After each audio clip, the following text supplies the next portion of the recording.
नमस्कार, 11 बजे की खबरों में आप सभी का स्वागत है। मैं हूं नीलू। करते हैं खबरों की शुरुआत। सबसे पहले बात बाराबंकी की, जहां पर देवा महोत्सव के दौरान भीड़ बेकाबू हो गई और गुस्साए लोगों ने सैकड़ों कुर्सियां तोड़ डाली है। सारे गामा पा विजेता गायक सलमान अली के मंच पर आते ही भीड़ बेकाबू हो गई। इसके बाद सुरक्षा में तैनात पुलिसकर्मियों ने भीड़ को काबू में करने के लिए लाठियां भांजी। इससे शो में अफरा तफरी का माहौल हो गया। इसी दौरान शरारती तत्वों से पुलिसकर्मियों पर टूटी कुर्सियां फेंकी। बताया जा रहा है कि सलमान अली के फैन बैरिकेडिंग तोड़ते हुए मंच की तरफ जाने लगे, जिसे पुलिस ने रोका। भीड़ बेकाबू होता देख सलमान अली ने भी मौके से शांति की अपील की। मौके पर पहुंचकर लोगों से शांति की अपील की और कुछ देर के लिए भी कार्यक्रम को रोक दिया।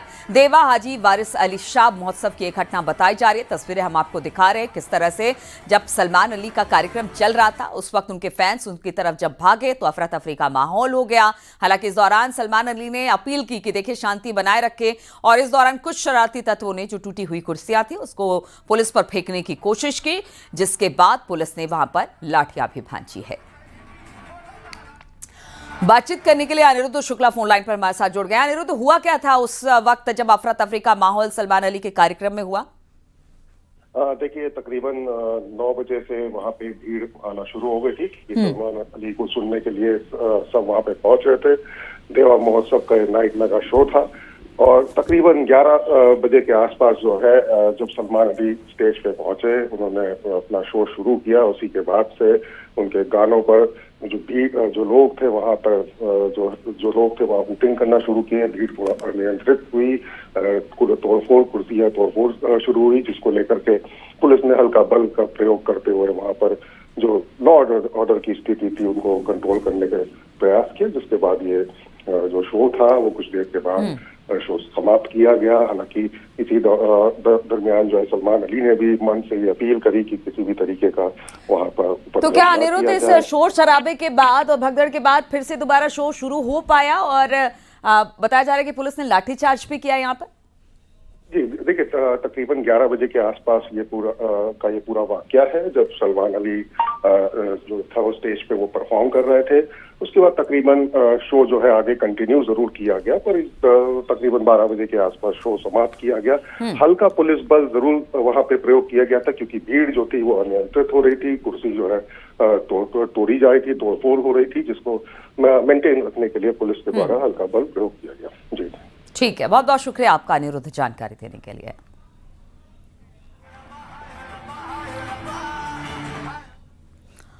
और संभल मीट फैक्ट्री पर छापेमारी में बड़ा खुलासा हुआ है। ईडी आईटी की रेड में अहम सबूत मिले हैं। 400 करोड़ के टैक्स चोरी के ये सबूत मिले हैं। सूत्रों के हवाले से इस तरह की खबर आ रही है। 4 करोड़ के जेवर कैश भी मिला है। बोगस फर्म में से पशु खरीदने के सबूत भी मिले हैं। तो आप देखें, लगातार पीछे कुछ दिनों में हमने देखा किस तरह से मीट कारोबारियों पर, उनके ठिकानों पर ताबड़तोड़ ईडी और आईटी की रेड पड़ रही थी। और इसी दौरान बताया जा रहा है कि संभल में मीट फैक्ट्री पर जब छापेमारी हुई तो कुछ खुलासे अब इसको लेकर सामने आए हैं, जिसमें बताया जा रहा है सूत्रों के हवाले से कि ईडी आईटी की जब रेड पड़ी तो 400 करोड़ के टैक्स चोरी के सबूत भी मिले हैं। 4 करोड़ के जेवर कैश मिला है। बोगस फर्म से पशु खरीदने के सबूत भी यहां पर मिले हैं। और इसी को लेकर लगातार ईडी आईटी जो थी वो छापेमारी भी कर रही थी कि टैक्स चोरी का ये पूरा मामला था, और इसी मामले को लेकर तमाम सबूत भी खंगाले गए हैं। और इस दौरान इस तरह से भारी मात्रा में जेवर और बताया जा रहा है कि पैसे भी मिले हैं। बातचीत करने के लिए सुनील कुमार हमारे साथ, हमारे संवाददाता जुड़ गए। सुनील, कहां पर ये छापेमारी हुई थी जहां पर एग्जैक्ट लोकेशन में ये कैश और बताया जा रहा है कि जेवर बरामद किए गए हैं और कुछ फर्जी फर्म बनाकर पशु तस्करी का काम किया जा रहा था? तो क्या जानकारी से लेकर मिल रही है? देखिए, मैं आपको बता दूं, ये संभल के चमेयावली का मामला है, जहां पर हाजी इमरान बदर की इंडियन फ्रोजन मीट फैक्ट्री है। सराय तरीन में उनका घर है। इसके अलावा उनके कई एम्प्लॉइज जो कंपनी में अकाउंट्स का काम देखते थे, और कुछ रिश्तेदार, करीब 11 जगहों पर ये छापेमारी टोटल हुई है। ये अब तक की सबसे लंबी छापेमारी है। वही छापेमारी खत्म होने के बाद अधिकारी सब चले गए हैं। मगर इस पूरे मामले में जो जानकारी सामने आ रही है, ये करीब 400 करोड़ की टैक्स चोरी का मामला बताया जा रहा है। इस तरह की तमाम सारी खबरें हैं। बोगस फर्म बनाकर टैक्स की चोरी का इसमें मामला है। इसके अलावा कैश में पशुओं को खरीदने का मामला है।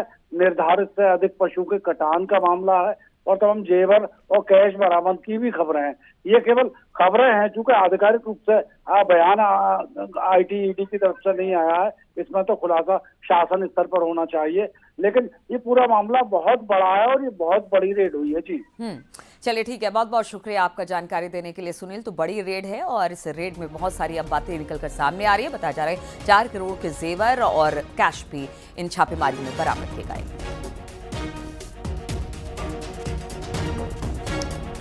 और हाथरस से खबर, जहां पर लकड़ी गोदाम में भीषण आग लग गई। शॉर्ट सर्किट से आग लगी बताई जाती है। आग इतनी जबरदस्त थी कि आसपास रहने वाले लोगों में अफरा तफरी देखने को मिली। स्थानीय लोगों ने आग लगने की सूचना फायर स्टेशन को दी। सूचना मिलने पर फायर ब्रिगेड की गाड़ियां मौके पर पहुंची और लकड़ी के गोदाम में लगी आग पर बमुश्किल काबू पाया गया। लेकिन आग बुझाने से पहले ही गोदाम में रखा माल आग में जलकर खाक हो गया। बताया जा रहा है कि गोदाम के पास में ही एक बिजली का ट्रांसफार्मर रखा हुआ था, जिसके केबल में शॉर्ट सर्किट हो गया और शॉर्ट सर्किट की वजह से चिंगारी लकड़ी के गोदाम तक जा पहुंची, जैसे लकड़ी के गोदाम में रखी लाखों रुपए की लकड़ियां जलकर खाक हो गई।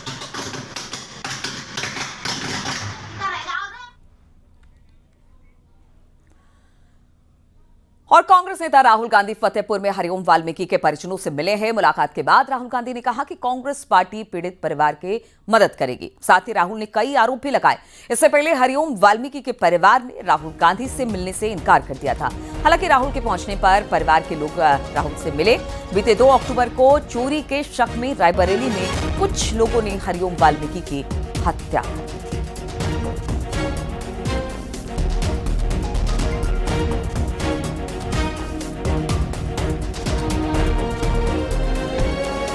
ये अपराधी नहीं। सर मांग क्या किया है? ये इन्होंने कोई गलती नहीं की है। इनके बेटे को, भाई को मारा गया है। अपराधी दूसरे लोग हैं और उनके खिलाफ कार्रवाई होनी चाहिए। क्या मांग किया राहुल साहब? मैंने आज यहाँ आकर इनसे बातचीत की। इनका जो दर्द है, दुख है, वो सुना और हमारी पूरी कोशिश है, कांग्रेस पार्टी की और मेरी, कि जो भी हम इनकी मदद कर सकते हैं, सरकार में नहीं है तो ज्यादा मदद नहीं कर सकते हैं, मगर जो भी हम मदद कर सकते हैं हम मदद करेंगे। और नेता प्रतिपक्ष राहुल गांधी आज फतेहपुर पहुंचे और हरिओम वाल्मीकि के परिजनों से मुलाकात की। हरिओम वाल्मीकि की रायबरेली में बीती 2 अक्टूबर को हत्या कर दी गई थी। इस मामले में रायबरेली पुलिस ने जहां 16 लोगों को गिरफ्तार किया, वहीं जिला प्रशासन ने उसकी पत्नी को 6 लाख रुपए की आर्थिक मदद दी। वहीं फतेहपुर प्रशासन द्वारा उसके परिजनों को आर्थिक मदद दी गई। इसके साथ ही साथ उसे, उसके परिवार वालों को नौकरी भी दी गई। उसकी बहन को स्टाफ नर्स बनाया गया, वहीं उसके भाई को आश्रम पद्धति विद्यालय में नौकरी दी गई। फतेहपुर से मोहन कृष्ण, न्यूज़ 18। मिर्जापुर में मां की डांट से नाराज लड़की मोबाइल टावर पर चढ़ गई। खेत में काम कर रहे मजदूरों ने यह देखा तो पुलिस को फौरन इस बात की सूचना दी गई। मौके पर पहुंची पुलिस ने लड़की को समझा बुझाकर टावर से नीचे उतारा। कछवा नगर पंचायत के जोगीपुर वार्ड की यह घटना बताई जा रही है, जहां पर किसी बात से मां से नाराज होकर ये लड़की, आप देखिए, मोबाइल टावर पर चढ़ गई। लेकिन बाद में किसी तरह से समझाया बुझाया गया, नीचे उतरने का रिक्वेस्ट किया गया लोगों की तरफ से कि उतर आइए। इसके बाद आप लड़की को देख पा रहे हैं कि पहले वो चढ़ रही थी, बाद में फिर रिक्वेस्ट के बाद वो उतर गई।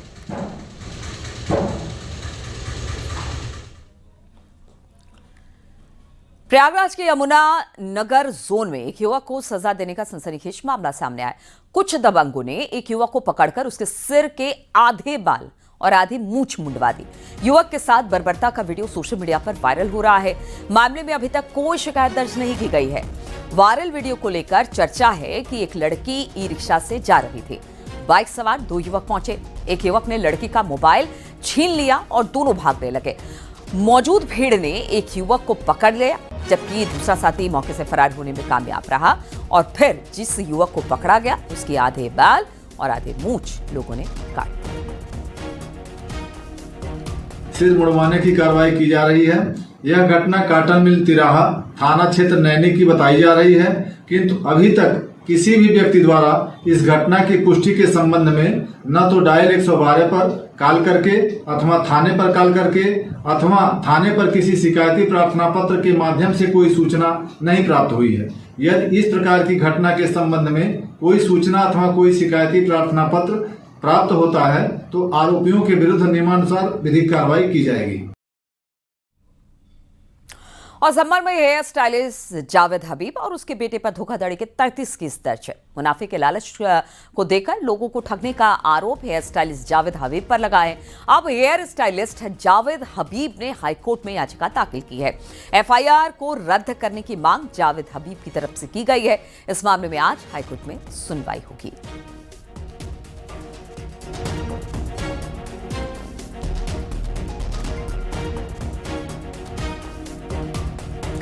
और अब आपको बताते हैं कि पूरा मामला आखिर है क्या, जिसमें हेयर स्टाइलिस्ट जावेद हबीब फंसे हैं। तो पूरा मामला मशहूर हेयर स्टाइलिस्ट जावेद हबीब पर 33 एफआईआर।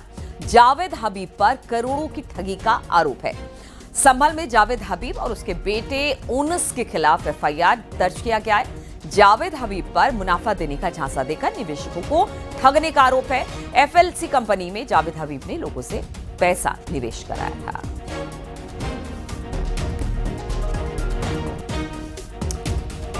और आप खबर कानपुर से लेते हैं, जहां पर शिवराजपुर थाना क्षेत्र में फर्जी बैंक चलाने वाले 4 ठग को गिरफ्तार किया गया। लोन देने के नाम पर 50 से ज्यादा महिलाओं के साथ लाखों की ठगी इन लोगों ने की। आरोपी branch manager, assistant branch manager, loan officer और फील्ड ऑफिसर बनकर काम किया करते थे। पुलिस ने आरोपियों के कब्जे से सोने के जेवर, लैपटॉप, बाइक, मोबाइल और बायोमेट्रिक डिवाइस बरामद की है। मामला Shilpa Fin Cap private limited company से जुड़ा हुआ है।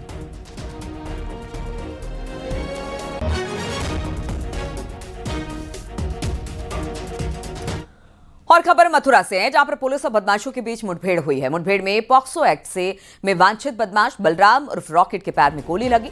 घायल बदमाश को इलाज के लिए जिला अस्पताल एडमिट करा दिया है। आरोपी के पास से अवैध तमंचा, भारी मात्रा में कारतूस, चोरी की बाइक बरामद की गई है। बदमाश पर पहले से ही आपराधिक मुकदमे दर्ज है।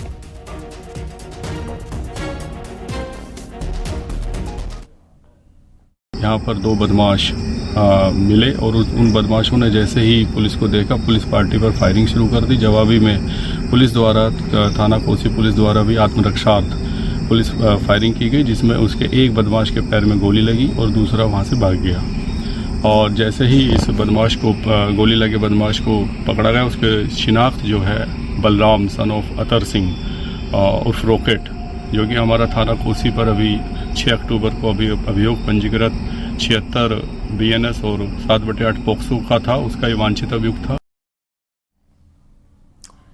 अलीगढ़ के टप्पल में गैर समुदाय का एक युवक नाबालिग हिंदू लड़की को बेला फुसलाकर ले जाते हुए पकड़ा गया। लड़की के पिता और स्थानीय लोगों ने पीछा कर युवक को मौके पर दबोचा। भीड़ ने युवक की पिटाई की, फिर उसके बाद पुलिस के हवाले किया। सूचना पर पहुंची पुलिस ने आरोपी को हिरासत में लिया। साथ ही पीड़िता के पिता की तहरीर पर आरोपी के खिलाफ एफआईआर दर्ज कर जांच शुरू कर दी गई है। हामिद सन ऑफ नफीस है, जो कि कस्बा टप्पल का रहने वाला है। उसे पुलिस द्वारा गिरफ्तार किया गया और मुकदमा पंजीकृत कर माननीय न्यायालय के समक्ष प्रस्तुत किया गया। क्या बताया उसने? पूछताछ में अभी प्रथम दृष्टया ये तथ्य प्रकाश में आया है कि लड़का लड़की ये दोनों आपस में एक दूसरे से 2-4 दिनों से संपर्क में थे और जिसके क्रम में ये प्रयास किया गया। ये कहीं ले जा रहा था? हाँ, वो लड़की को अपने साथ ले जाने की कोशिश कर रहा था, लेकिन पुलिस द्वारा मौके पर ही तत्परता पूर्वक कार्रवाई करते हुए उसे गिरफ्तार कर लिया गया। और खबर ललितपुर से है, जहां पर तेज रफ्तार ट्रैक्टर ने साइकिल सवार 2 बच्चों को कुचल दिया और इस हादसे में एक बच्चे की मौके पर मौत हो गई, जबकि दूसरे ने अस्पताल पहुंचने से पहले ही दम तोड़ दिया। दोनों सगे भाई थे। थाना मंडावरा इलाके की घटना। दोनों बच्चे साइकिल से घर जा रहे थे। सूचना मिलने के बाद पुलिस ने शव को कब्जे में लेकर पोस्टमार्टम के लिए भेज दिया है। पुलिस आरोपी ट्रैक्टर ड्राइवर की तलाश में जुट गई है।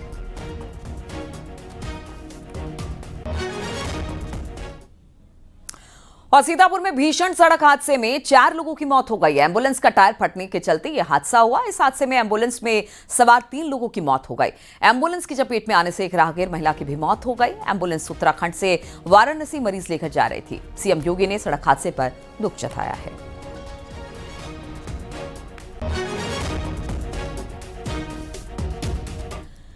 पीलीभीत के सहरा मऊ थाना क्षेत्र में सड़क हादसा हो गया। शिमला से नेपाल जा रही एक बस अचानक बेकाबू होकर गहरी खाई में पलट गई। इस हादसे में बस में सवार कई मजदूर घायल हो गए। मौके पर अफरा तफरी का माहौल हुआ। स्थानीय लोगों ने पुलिस को इस बात की सूचना दी, जिसके बाद राहत बचाव कार्य शुरू कर दिया गया।